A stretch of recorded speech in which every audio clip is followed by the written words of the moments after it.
ભરૂચ જિલ્લાના અંકલેશ્વર જેઆઈડીસી વિસ્તારમાંથી ચોરી થયેલી ઓટો રિક્ષા પ્રકરણમાં જેઆઈડીસી પોલીસે પેટ્રોલિંગ દરમિયાન આરોપીને ચોરીની રિક્ષા સાથે ઝડપી પાડી ગુનાનો ભેદ ઉકેલી નાખ્યો છે। પ્રાપ્ત માહિતી અનુસાર જેઆઈડીસી વિસ્તારમાં 7 ટાંકી પાણી પાસે આવેલ નિરંજન પેટ્રોલ કેમિકલ કંપની સામે પાર્ક કરેલી ઓટો રિક્ષા નંબર GJ16AX2180 ગત 21 માર્ચના રોજ અજાણ્યા શખ્સ દ્વારા ચોરી કરવામાં આવી હતી।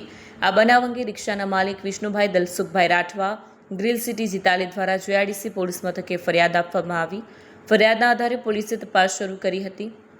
આ દરમિયાન ગતરોજ જેઆઈડીસી પોલીસ સ્ટેશનનો સ્ટાફ કરમસદ ચોકડી વિસ્તારમાં પેટ્રોલિંગમાં હતો ત્યારે પીળા રંગની એક શંકાસ્પદ રિક્ષા આવતા તેને અટકાવી તપાસ હાથ ધરવામાં આવી। પોલીસે રિક્ષા ચાલક પાસે દસ્તાવેજી પુરાવા માંગતા તે સંતોષકારક જવાબ ન આપી શકતા પોલીસે વધુ પૂછપરછ કરતા રિક્ષા ચાલકનું નામ સુનિલ પરબત નાયક હોવાનું અને તે જીતાલી વિસ્તારમાં પાંડેજીના રૂમમાં યોગી એસ્ટેટ ખાતે રહેતો હોવાનું સામે આવ્યું।